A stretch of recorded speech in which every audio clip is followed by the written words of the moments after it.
Haya, karibu sana wapenzi watazamaji katika hiki kipindi tunachowaletea kwa njia mubashara kutoka Prince Drive Garage. Mimi ni mie wenyu Eric Wakabi, Eric with a CK. Welcome to this episode of Konnekt Live. We just thought we would do it in Swahili.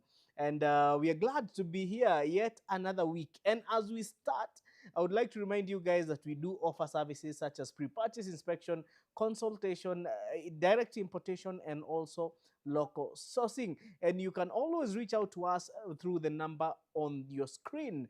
Also to remind you that we are filming from Prince Drive Garage, Hapa Mirema First Avenue.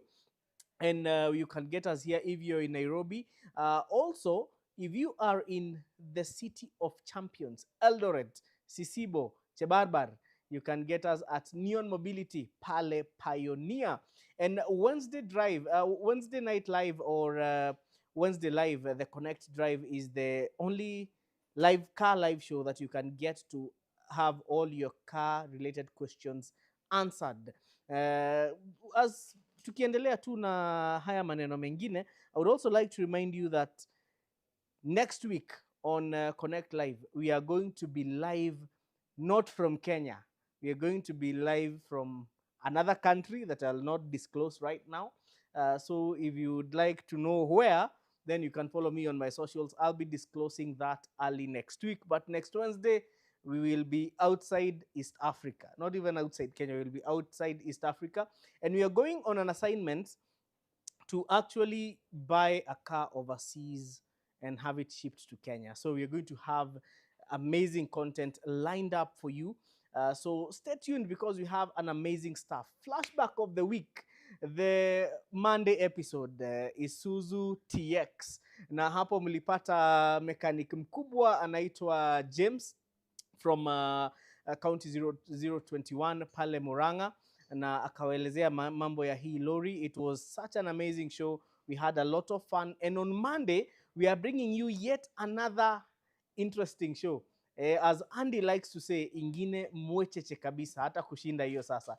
For the guys who are having a problem watching that video because of the AI effect, just that's something YouTube has introduced. On the next episode that we upload, we are going to remove that feature. But you can also remove it on your YouTube app. Ukiwatch, unaenda hapo kwa settings, audio track, na unaweka the original language, that is Kiswahili.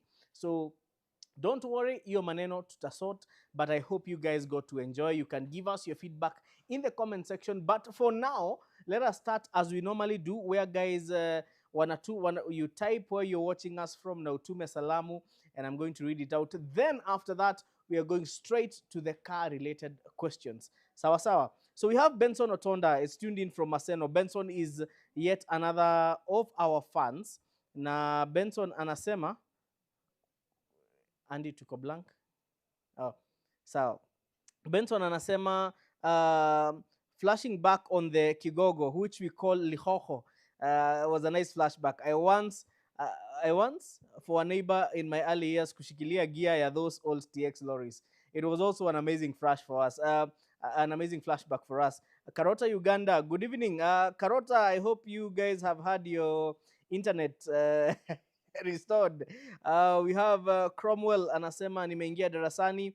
Kenyan Mafia, good evening. Wakabi. Ken Gathumbi is saying, tell me about Honda Insight Hybrid as a fast car. We are going to get to that. We also have Edwin Mayo from Ekero Mumias watching.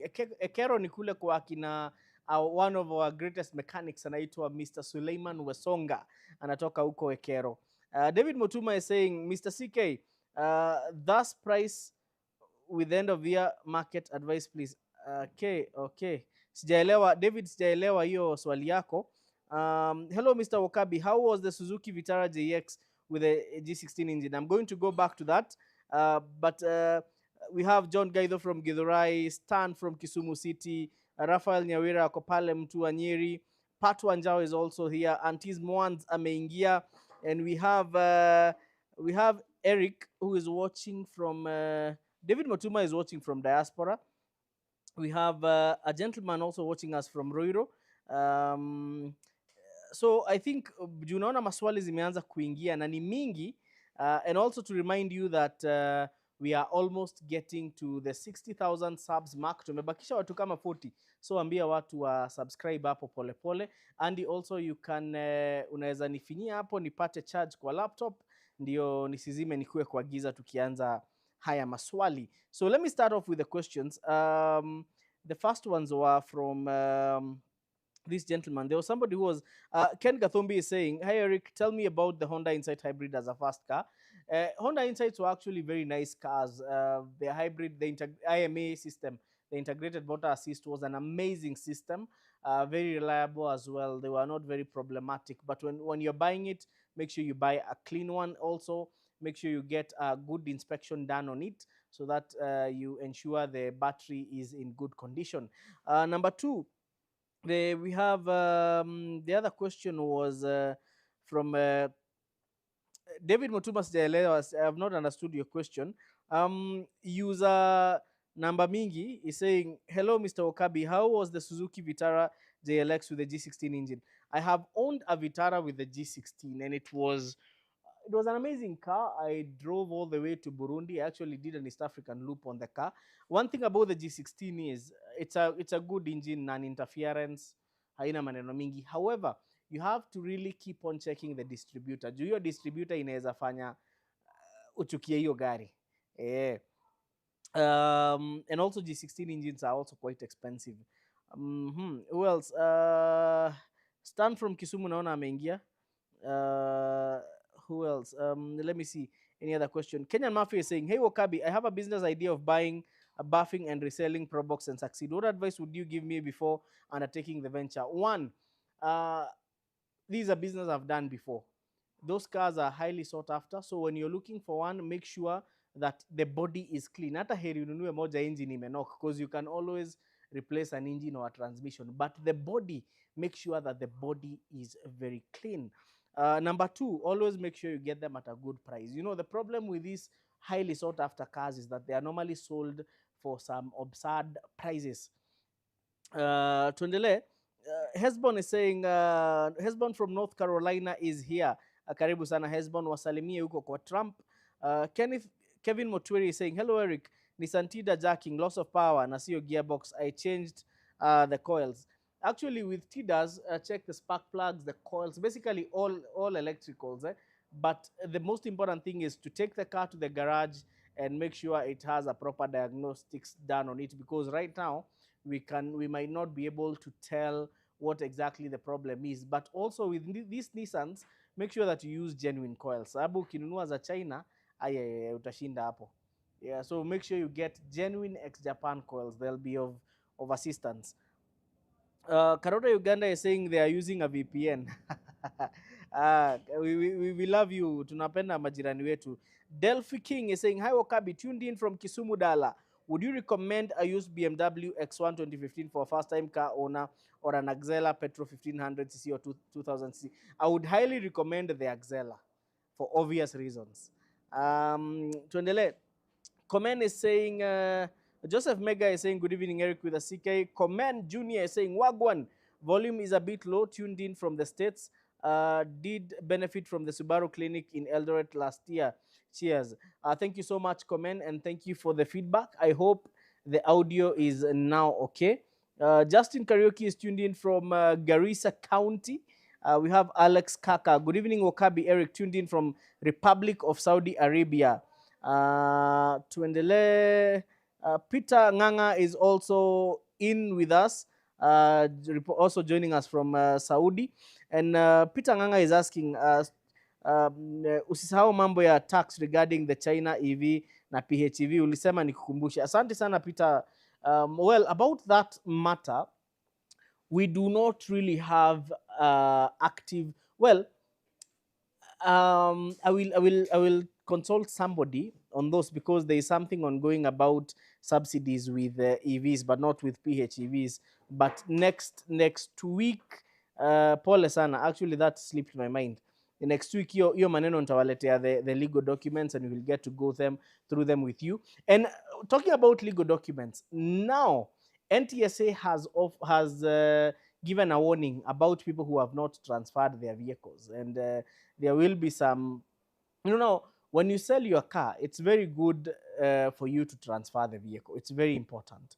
Or if the circumstances do not allow you to transfer the vehicle, have it very well documented. I'll give you a story. One of the people I know sold a car to somebody, a Toyota Mark X, and then it was involved in some crime somewhere.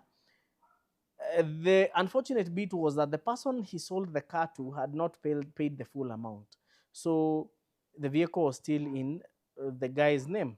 So the police caught up with him na karibu awekwe ndani. The, the thing, what saved him was a sale agreement that he actually sold that car and there was a balance, and that's why he had not transferred that vehicle. So those are some of the things that you really need to be keen about. However, if you're buying a car through maybe a repossessed car, an auctioned car, you can always do a forced transfer, and there's a process for that on the NTSA website. We're also going to be talking more about those issues next week. But next week, no, actually Peter Nganga, next week kidogo itakuwa mushkili sababu hatutakuwa nchini. But the first episode of February, we are actually going to discuss this and also those hizo vitu za NTSA. Andy, please take notes for me.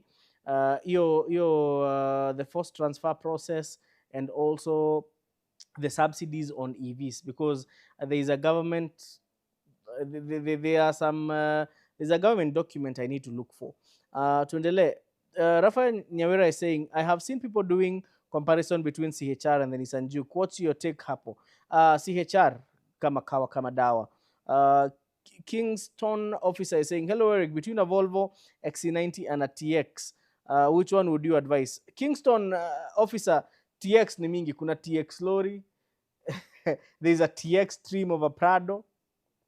So again, why would you compare a Volvo XC90 to a Prado?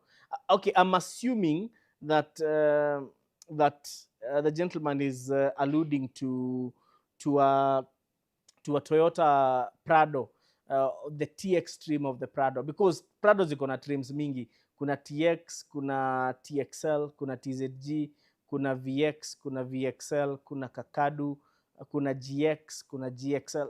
Prado ni mingi. So I don't think it's actually fair competition, because these cars have very big differences. And let me tell you, I would call it a situation where you're not comparing apples to apples, because one, the XC90 has a unibody. A Prado is a body on frame. A unibody means your gari haina like the physical chassis, but the Prado ni ile kuna chassis na kuna body inawekelewa hapo juu ya chassis. So they are very different vehicles, very different applications. I would say a Prado is more of an off-road oriented model. The XC90 is more of an urban oriented vehicle.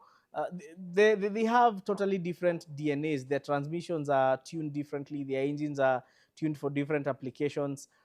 So it would actually be unfair. And you see now, the Prado has a proper four-wheel drive system. The XC90 has an all-wheel drive system.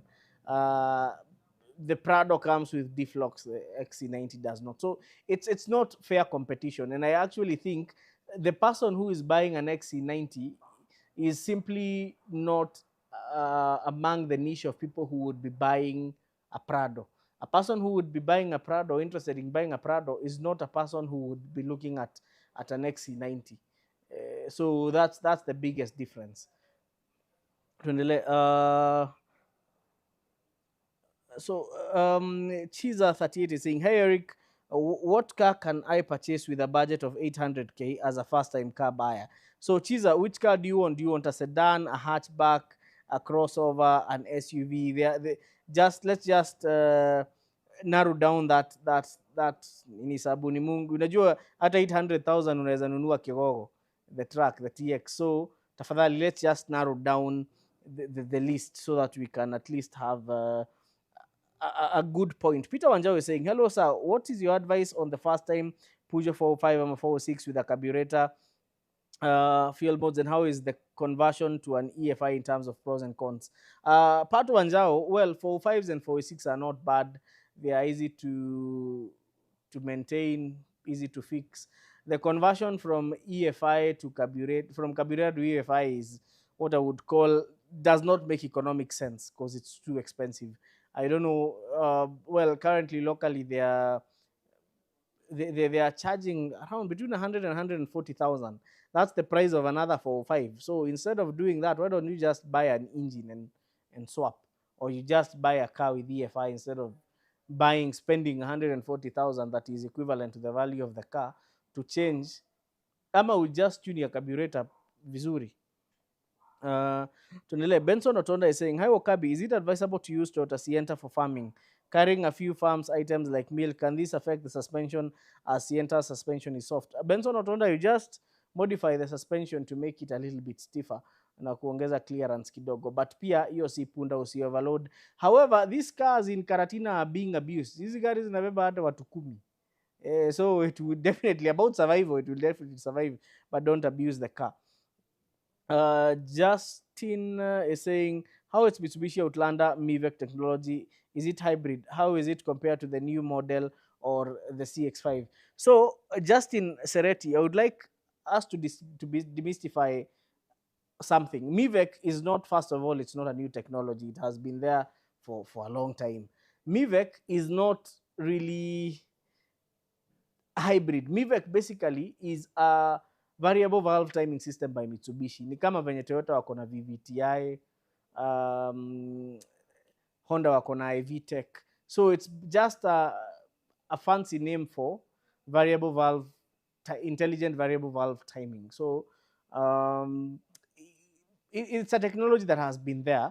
And is it hybrid? No, it's not hybrid, because MiVec is more or less of a valve train.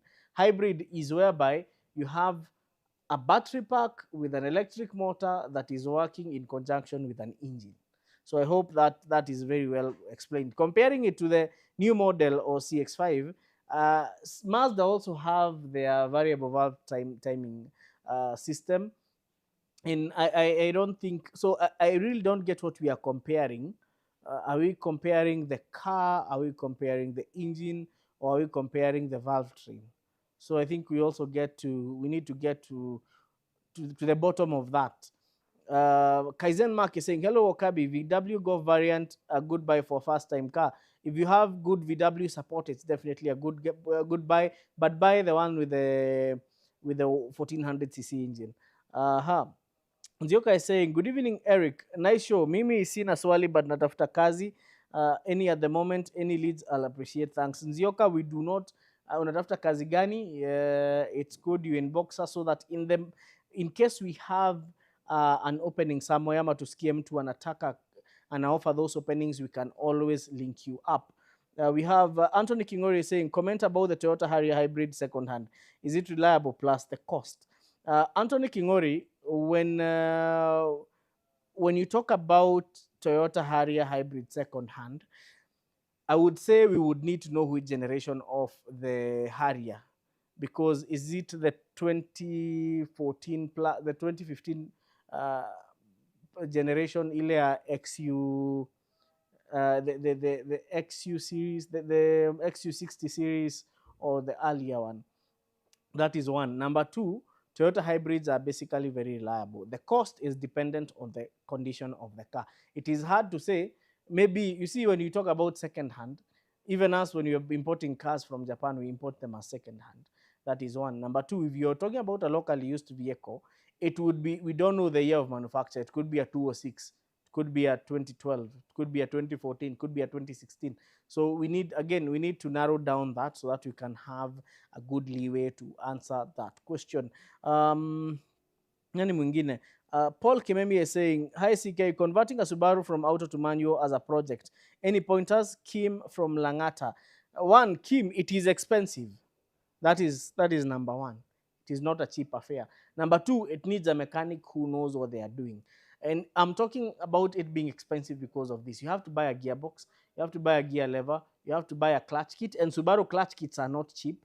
You have to buy drive shafts, and you have to buy the clutch cylinders, you have to drill zile pipe, zile nini za kutolea hizo vitu, you have to buy a clutch pedal. So it's not a project for the, it's quite expensive. So if you look at the cost of the car, uh, sometimes inakuwa heri ununue manual, but if you're doing it for the fun of it, it's very possible, but there are so many moving parts that you need to bring together even before you start the project, because the problem with such projects is unapata umenunua gearbox, umeweka, umefika katikati, and suddenly something is missing, and that thing will stall the project for the next like 1 month. So it is very important, and also it needs patience, because once you swap, najua once you start driving the vehicle, it might bring up a few problems here and there, na hiyo si mzuri.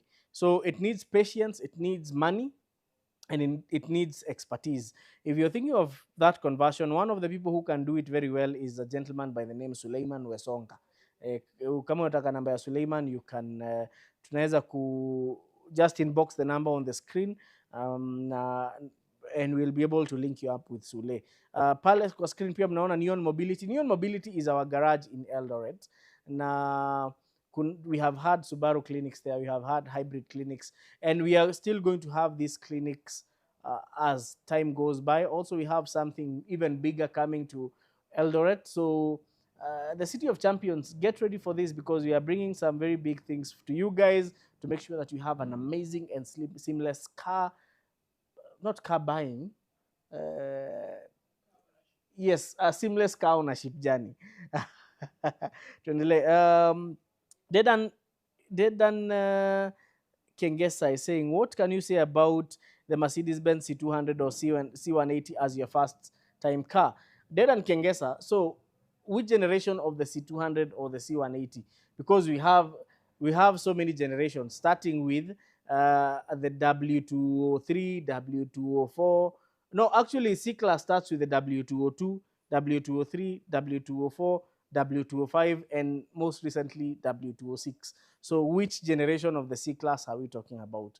Because they all have a C180 and a C200 variant. And the generation is actually very important in knowing how whether it would be ideal for a first time car owner. So let's get specific. Kwa hiyo gari, ama we can make it easier by telling the year of manufacture. But so tukisema C180 or C200, there's a whole list of generations where it can lie, and all of them have their pros and cons. So let's get specific. Vincent Mosetti is saying, Sato wanted to come for a pre-purchase. You come for a pre-purchase inspection. Vincent Mosetti. Okay, Vincent, if you're booking for pre-purchase inspection, you always, by the way, this is how we work. You always book from through the number on the screen. Just give a call or a message, then we schedule the pre-purchase inspection. We always prefer to schedule them like a day before, so that we can have proper timelines to serve you well, and to make sure that your schedule, unajua hizo za abruptly zinakuanga shida. So Vincent, you can just you can book, but unfortunately Saturdays are our shooting days. So if you're booking a pre-purchase inspection on Saturday, most of the time Saturdays are not ideal, because with where our content is heading, our shoot days are normally like full days, because we have to get out of town and stuff like that. So I would recommend that even if it's on a Saturday and we are not around, you can always bring your car to Prince Drive Garage for a pre-purchase inspection. So that's always the alternative. Now, the other thing is that we can send our team, and our team is, we have a team of mechanics who do that. We have Suleiman, we have Maura, we have Peter. So it depends on, so if we can still serve you on Saturday, but it might not be me personally doing it. Then we have Faraj CI saying, hey CK, does Subaru Forester with SH5 with EJ20 and turbo have the tendency of burning oil like the 2AZ FE? Well, most well, I would not say it has the tendency of burning oil, because I have seen many SH5s go for like significant mileages without needing an engine rebuild. But the tendency that is normally there with Subarus is mostly what is it called? I think head gasket issues. But the ones that have a tendency of burning oil are EL15, EJ15. EJ20 burns oil, but it takes time. So I would not say it's something that is common with SH5s. But if it's burning oil, then it's time for an engine rebuild. Ama kama huwezi pata mse atakufanya engine rebuild vizuri, just get a slim engine for it. But rebuilding, we have guys like Kena Suleiman. We have some guys at Subaru Kenya who can do a proper rebuild of that engine, and they are good friends of mine. So usijali. Vincent Kareri is saying Karatina Sienta zinabeba 11 people, 4 nyuma, 5 katikati na mbele wawili plus drivers. Exactly, that's what I was talking about. Hizo gari hazina hizo gari zinafanya kazi. Collins Langati saying how easy or hard is it to import cars from Australia, and do they cost more? Importing cars from Australia is not very hard. You just need somebody who is familiar with that market akuletee hizo gari, and we can always assist with importing cars from Australia. In terms of cost, do they cost more? Yes and no, but at least you'll get them at a better price than you would get locally. Same applies to the UK market, but you see now their specs are very, their specifications ziko poa sana, so they are worth the hassle. But if you're importing a car from Australia, make sure it's worth it. Usiku una import kibakuli from Australia, inapatia watu kazi mingi na ni kibakuli tu. uh, Kings Official is saying hey Eric, my Mark 2 iko na vibration sana hapo na nimeweka rear bearings na bado, what could be the problem? Leta gari. Kings Official, I also drive a Mark 2. Leta gari. And one thing I'll tell you about Mark 2 is that their balancing was made to be perfect. So even if kuna mtu alifunga propeller ya nyuma na hakurudisha msumari moja, it's going to have vibrations. So they are very sensitive to, so if you do some work on them, make sure umerudisha hiyo gari venye inafaa. So that's something but bring it to the garage, because it's hard to give a diagnostics without even hearing the noises first. But also vibration, hebu angalia hiyo gari propeller shaft, angalia kama iko na misumari yote, but also bring it to the garage. Kevin Kuria is saying, hey Eric, kindly tell me about Crown Athlete and RS, hybrid and non-hybrid. Talk about the engine, the horsepower, the torque, and the advantages over the other. The only advantage over the the only advantage of the hybrid is that it has better fuel economy. Personally, I don't see any other advantage. So I would really put it at that. But if I'm buying a Crown, personally, I love vehicles in that Toyota Crown family. In the Toyota Crown family, kuna Crown yenyewe, kuna Mark X, kuna Mark X, kuna Mark 2, kuna Cressida, kuna Chaser. All those cars were in the same family. And kuna Progress, kuna Brevis. Which other car was there? And those cars were made to be, they are built for comfort and a little bit of performance. Sio mingi, but anyway, the only advantage of the hybrid is that it has better fuel economy. Personally, I would not find. And the other thing is, the difference between the Athlete and the RS is basically aesthetic. Athlete zinakaa poa sana. RS is more sporty, but if I'm buying a Crown, I would make sure it's an Athlete, because it has the original Crown look. But one thing about the Crowns, right now they may have downsized the engines, but the real Crowns with the big 2.5 3-liter engines were the best. But anyway, that's a personal opinion. Hiyo ni yangu personal. Sitaki wasiwa kusema ilikuwa inakuja vibaya. That's a personal opinion. Jones Mwangi saying niaje the Honda Insight 2019 imeona mahali na kafiti, but clearance iko na issue. Any idea how many inches it is? Can it handle corrugation roads once? Compare it to the T32. You cannot compare the reliability of Honda with the reliability of a T32, Baba. The only advantage of a T32 is ground clearance, nothing more, and comfort. The Insight is a nice car, especially the hybrid. And I'll tell you why the Honda Insight Hybrid is probably the one of the best hybrids in the market today. One, it's a looker. Two, it comes with a lithium-ion battery. That means it can last decades. Number three, it does not come with a dual clutch transmission gearbox like the previous generation of Hondas. It comes with an ECVT. An ECVT is a CVT transmission that does not use the belt and pulley system. It uses a set of planetary gears, and that makes it last longer, and also it's better even for high torque applications.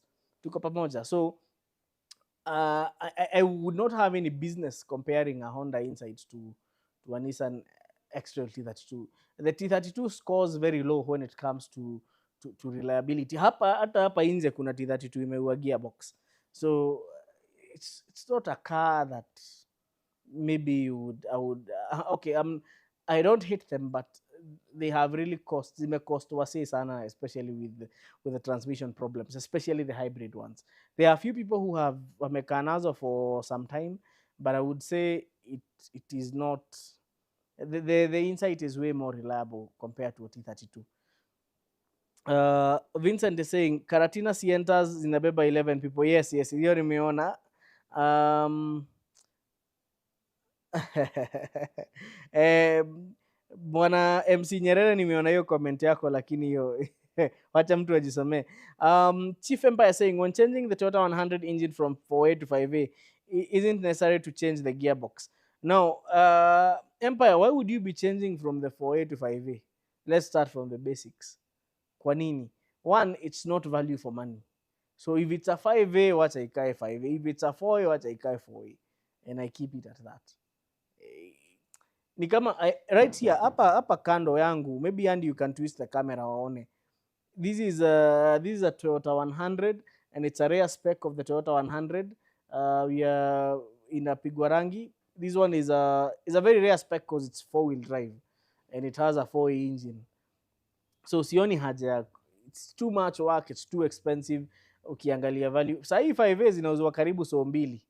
So I don't think it would be wise, not unless unapewa hiyo engine. But anyway, would you need to change the gearbox? Well, it depends which gearbox your gari yako imekuja nayo. Is it auto? Is it manual? So there are so many questions to answer. Anthony Kingori is saying Mitsubishi Outlander PHEV 26 local used versus a CX5 2000cc local used, which would be the best advice to focus on reliability and fuel consumption? The CX5 would make more sense in terms of longevity, in terms of ease of maintenance. Yeah, so CX5 it is. Dedan, I guess, is saying I want a C200 W205. What are its pros and cons for a first time car owner? The C200 W205 is actually very elegant. One of the reasons why I don't like it is that the second row of seats is cramped up, but it's an amazing car. You get some variants with air suspension, but it doesn't do much in terms of increasing the ground clearance. But kama unaishi mahali kuna barabara mbaya, wachana na W205. Hiyo ni gari ya mkeka. Hiyo itaki kupelekwa, let me not profile places, but it doesn't like big bumps, doesn't like rough roads. It's meant for comfort. One advantage of the W205 is that it has the C200 W205 is that most of them are coming with a 1.5 liter engine with EQ boost. EQ boost is a mild hybrid system, so it registers significantly impressive fuel economy. So that's one of the good sides. The other thing is it's also quite reliable compared to its close competitors. So it does score highly in terms of reliability. The downside is the body parts of the W205 are actually very expensive. So, but anyway, that's why we have insurance for such things. Alafu haipendi shortcuts. It has many electronics, so you have to take care of its computers. Otherwise, those computers, if something goes wrong, it can go terribly wrong. So it needs somebody, if you have somebody fixing kuweka hizi vitu sijui akina tracker na hizi vitu zingine watu wanawekana kwa gari, you need somebody who knows what they are doing. Kevin Mbere is saying, what's your take on the quality of fuel in the country, especially diesels? Inaua injector sana siku hizi. These are there are some, you see, if we talk about quality of diesel, we have to talk about the the point of sale. That is where all the, I would say it's the biggest determinant, kwa sababu the entire transportation system, the distribution system, it's good fuel, it's quality fuel, but the point of sale hapo ndipo maneno inakuanga. So we cannot really say who has quality fuel and who doesn't. The point of sale is actually very significant in the fuel manenos.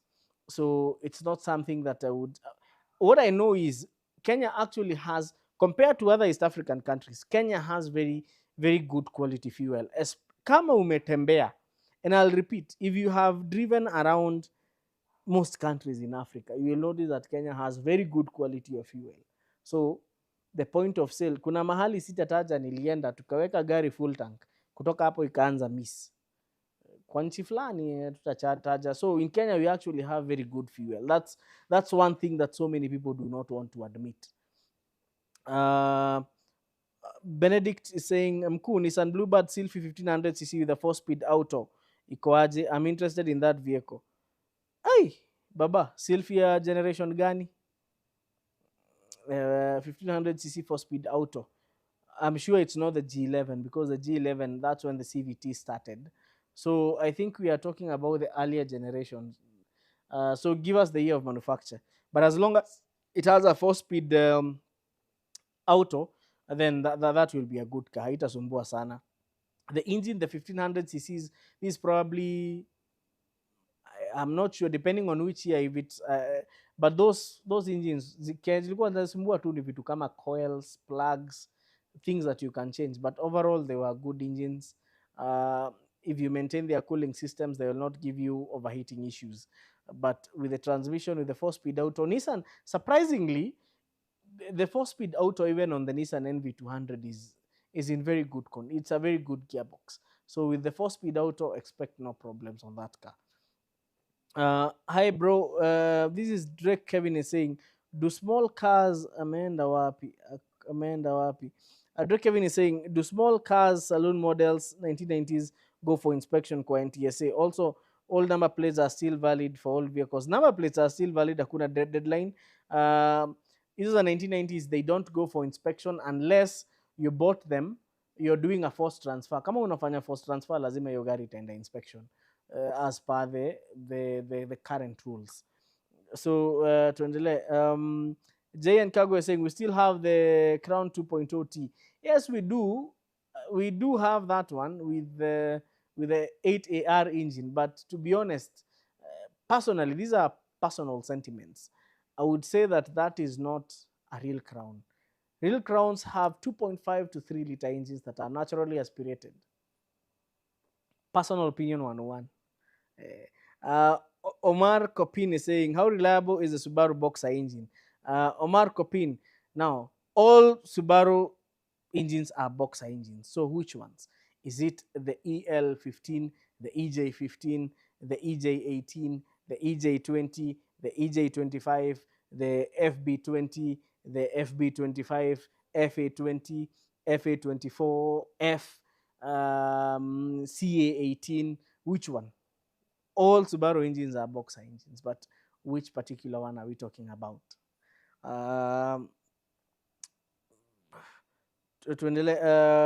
Danzi is saying, Danize is saying, VPCK, I just joined, nataka gari haisumbui ya 450, nichukue gani? So Danize, unataka nini? Unataka hatchback, unataka saloon, unataka pickup, unataka lorry, inalingana ni gani. So I always say, but if, let me make an assumption, although I don't like assumptions, because assumptions mean, I was once told by somebody that making an assumption means you are making an AWS out of you and me.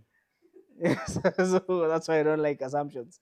But anyway, 450, Toyota 110, A111, Nissan Sunny, B13, no, B14, B15.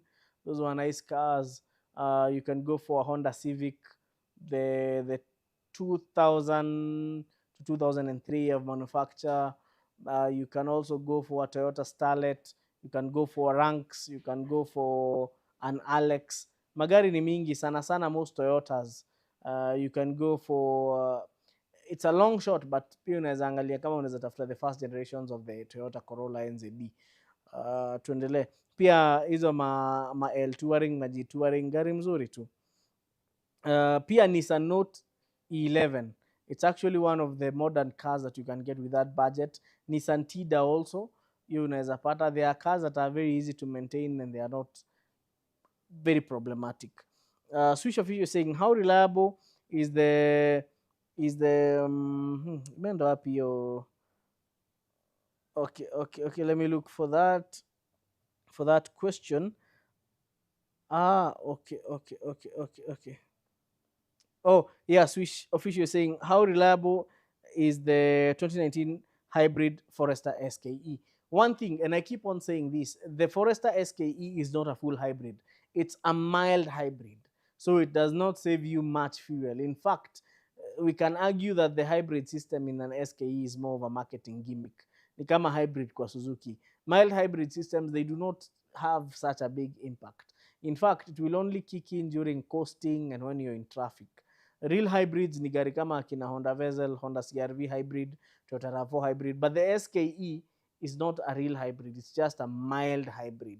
So it's not bad, but if you are to ask me any day, anytime, if I'm thinking of buying a Subaru Forester, I would go for the SK9 with a 2.5 liter. I mean, fuel economy has jaachana sana, so just get the best, because again, the fuel economy ratings has jaachana, and the SKE is a bit lazy. Iko na kauzembe fulani. So just go for the SK9, 2.5 liters of awesomeness. Kevin, but not on basis of reliability. It's on basis of how much are you saving for the term hybrid, which is a marketing gimmick on the Forester because it's mild. The other thing, duty on the SKE is just duty SKE iko juu. So even the pricing of the Forester SKE is still high. Kevin Duge is saying, for first time car owner, what would you recommend between a CX5 petrol and a Premium 260? My friend, hizo gari haziko siligi moja. Tafadhali, those are two different cars, two different budgets, two different body designs. One's a crossover SUV, the other one is a sedan. The engines are different, the gearboxes are different. So I don't know what you're looking for. Maybe you can tell us what you're looking for that. Otherwise, it will be futile trying to compare those two cars. Chief Empire is saying, my 110 have the automatic gearbox. Niliweka 5A from a 4A engine, and I feel like the engine is overpowering the gearbox. Wadau, let me talk about something that not many people talk about when they are doing engine swaps. So assuming you have a car, so there is the engine, there is the transmission, and there are some things that are called different transmission ratios.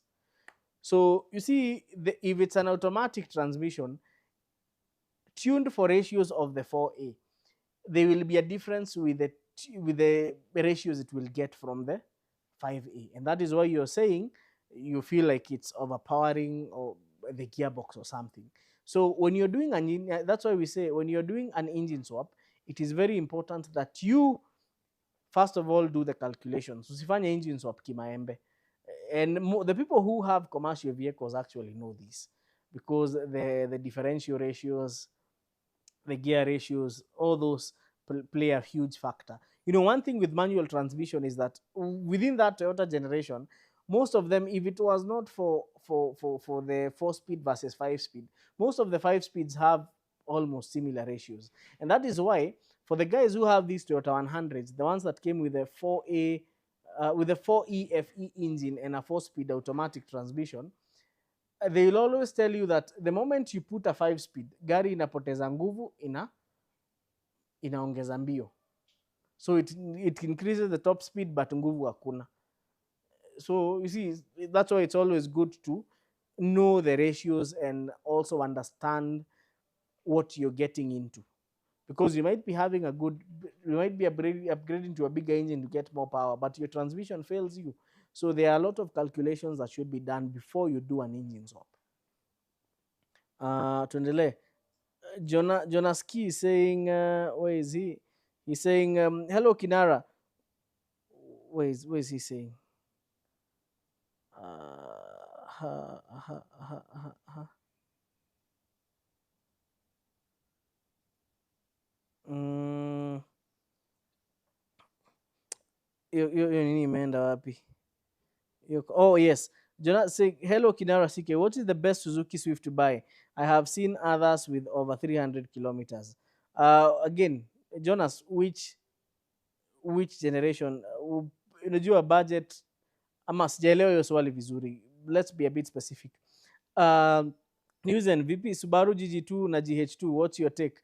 Mimi, as long as it does not have an EL15 or an EJ15, otherwise those engines zinakunywa mafuta vibaya na hazina mbio. You know, you'd rather have a vehicle that has mbio with bad fuel economy than a slow car with bad fuel economy.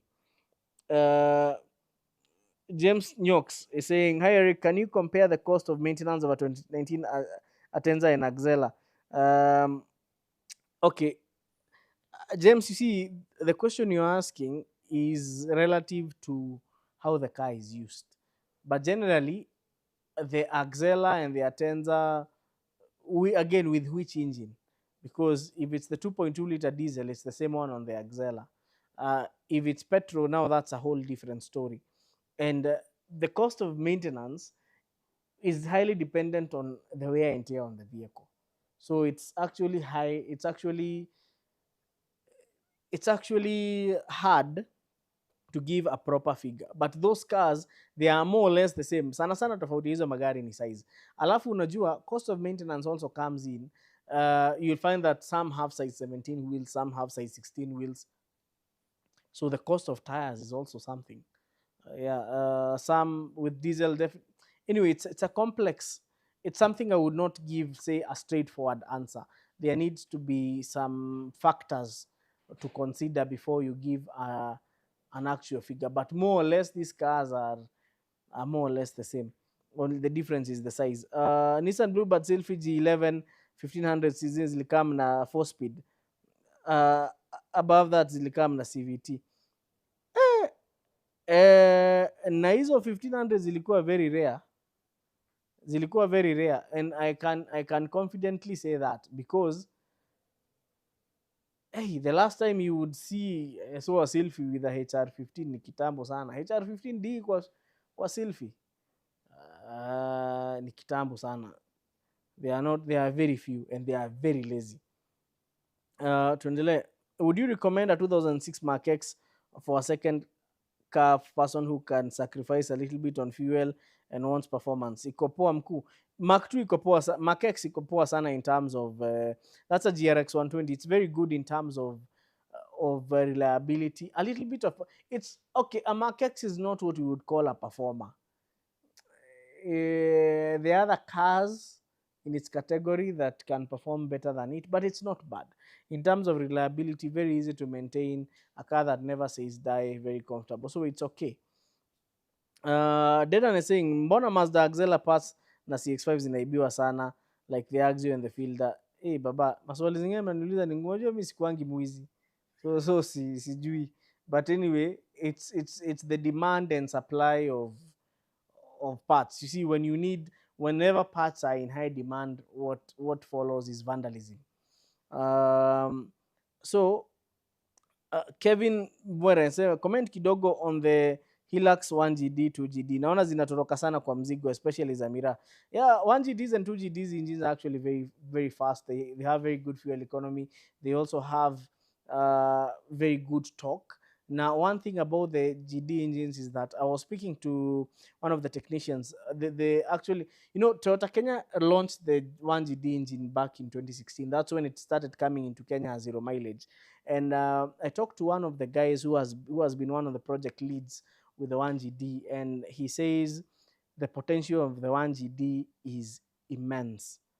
That engine can be tuned to crazy power figures, but manufacturer wants it to keep it reliable, so that's why no manufacturer will ever sell you this engine and tell you inaweza tunika. But I think the 1GD and the 2GD, these are some of the best things, some of the best engines to have ever happened to modern day Toyota. They are very versatile. They have been used on Prados, Fortuner, Hiluxes, um, Prado, Fortuner, Hilux. They are used both for work and for recreation and also for commutes. They have also been used on the Toyota Hiace. So it's a very versatile engine and can be tuned for different applications. So in terms of reliability, eco top, as long as you service it properly. News and GH2 for first time car owner. Would you recommend? It's not a bad car, but you will spend a lot on fuel. On fuel, it is also quite slow, especially if it. Apollo is saying, Wakabi, what spark plugs are best for the AE91? Genuine spark plugs. Get them from Sifao. Peter Nganga is saying, mkuu, hebu nitumie place ya kupeleka Crown to 10 2014 restoration headlights kwanza ina cost ngapi, range one piece. Peter Nganga, just drop a message hapo kwa WhatsApp. We'll talk some more about that. Evans Mugambi, is the BMW X1 with a B57 diesel engine a reliable alternative in the Kenyan market? I have a couple of friends with these X1s that have a B47. They are not bad, but they require a lot of care. Zinahitaji a lot of care. They are not the engines that you just abuse, but they are very fun to drive, awesome fuel economy, awesome torque. And that with a BMW. The only problem with those X1s is that they have a front wheel drive bias, and that is so un-BMW, because the real BMWs have a rear wheel drive bias, even if they're or let me put it this way: real BMWs have a longitudinally mounted engine, preferably one with 6 cylinders. Easy 4 cylinders, transverse mounts, so that they can increase space in the cabin. But let me tell you the story behind that. One of the reasons why BMW decided to go front wheel drive was because they figured out wase wengi wananunua BMW huko majuu, because as we are a poor country, and we mostly buy second used cars from abroad. So that's why manufacturers rarely consider us, apart from when we are having commercial vehicles. So guys were asked, is your BMW rear wheel drive or front wheel drive? And they didn't know, and they didn't even give a hoot. So BMW was like, so now we can make our cars front wheel drive, ama to mount the engine transversely ndio ikuwe na more space in the cabin. And with, I know kuna wale wase wa comments, they're about to come and start saying no, ni X drive ni all wheel drive. Even if it's X drive, it has a front wheel drive bias because the engine is mounted transversely, and this means that the drive shafts go directly to the front wheels, and then there's a big prop shaft to drive the rear wheels. But the real BMWs have a longitudinally mounted engine, not transversely. Mumo is saying, niko na 200k, any good project car recommendation to start with, inclined more to the Mac or BMW? Hey, tafuta hizo gari ukiwa na 200k ya kununua ama 200k ya kujenga gari. But tafuta even a W120, tafuta W123, but make sure you have a budget, or a BMW E30, but make sure you have a good budget to have that build. And let me advise people who want to have project cars. Project cars are only good. They are only affordable when buying. The amount of money you put on those cars so that they can be motorable is actually insane. So that's why projects are not a business. They are a hobby. John Maina Nduta is saying Probox manual and automatic, which is the best? Haitasumbua for mizigo. Bana, that's a very manuals are best if you can find one, or the best in finding one, because there are not many. Collins Langati saying, I drove an E140 Corolla with a 6-speed manual and found the engine was too quiet. We will not realize when you need to shift gears unless you look at the tachometer. Zamani ulikuwa unasikia sauti tu. Hiyo ni technology. But I'll tell you one thing. You see, a good driver will feel the revolutions. By the time unakanyaga pedal, you will feel that I need to shift this car. because driving is, I normally say driving is an art and a science. People who drive autos may not relate, but any person who drives a manual atasikia, hiyo gari nimeanza, nimesikia. You can, there is a way you bond with the machine and you're able to feel when the next gear should actually come in. Where is who is this?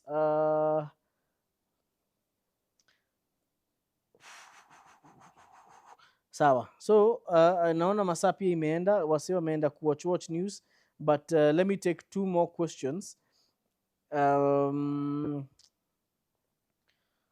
So there is Jenga J here who is saying Toyota Vanguard 2010 with a mileage above 200k, burning around a liter of oil between service. Does it need an engine rebuild? If so, recommend capable persons or garage. Yeah, hiyo ni kawaida sana. Yeah, that is very 2AZ engine at 150k starts burning fuel. It's a very shida kidogo easy baba. These are small problems. If you want somebody to give you an engine rebuild, talk to Suleiman. Just drop us a message on the number on the description. Hiyo atakusort vizuri sana. But anyway, that's a common problem with those cars. We have okay, the best, huyu jamaa kona jina ngumu, is the 2019 Subaru Impreza with an FB16 lethargic, or should I opt for a 1600cc? Is there a huge consumption difference? In fact, the consumption difference is not big. So if I were you, just go for the 2 liter.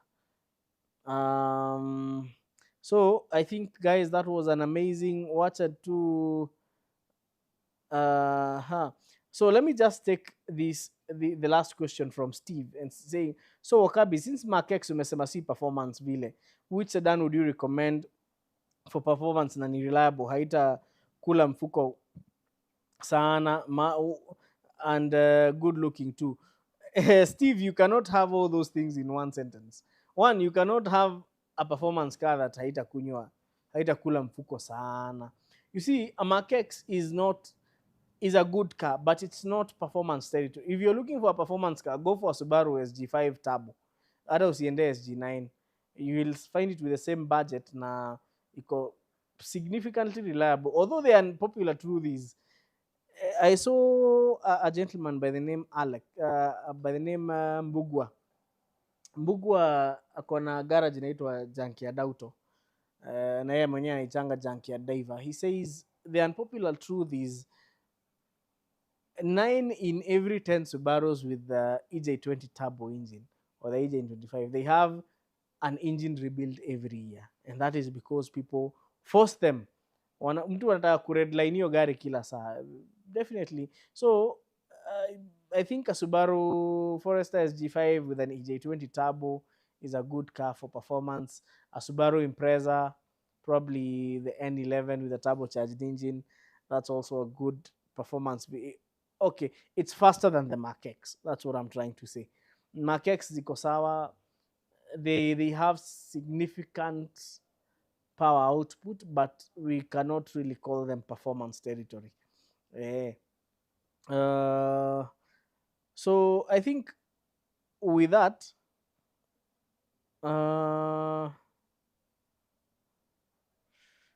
so there's this thing Apollo anasema, don't they overprice the spark plugs? I think anauliza Sifao ama unaweza recommend za Bosch for an EFI engine.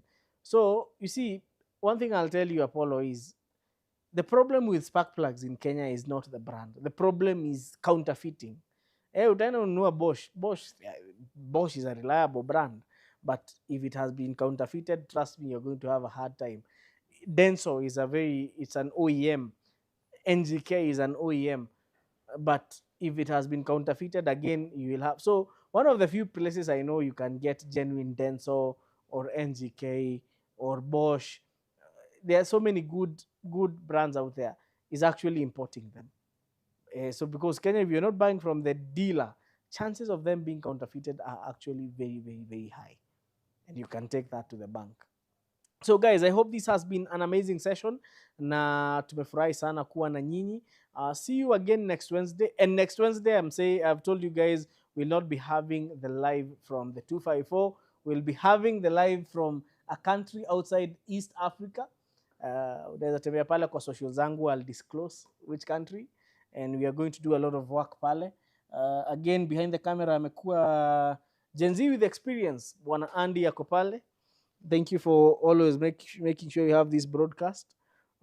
Andy anatuachanga wakati mwingine anaenda China, lakini leo ako hapa. But tunampenda pia. So next Monday pia tuko na episode ingine mwecheche sana. Sasa hiyo ingine ilikuwa toa sparks, isa itatoa moto. So this is going to be, and again I'll tell you, if you're trying to watch that Isuzu TX episode and unasikia robotic voice, just change your audio settings, because that is the YouTube AI effect. But on our subsequent episodes, we are going to kill it from the back end. So see you guys next week as we do this live broadcast from nchi ingine ambayo tutadisclose hapa next week. So asanteni sana and do have a good night.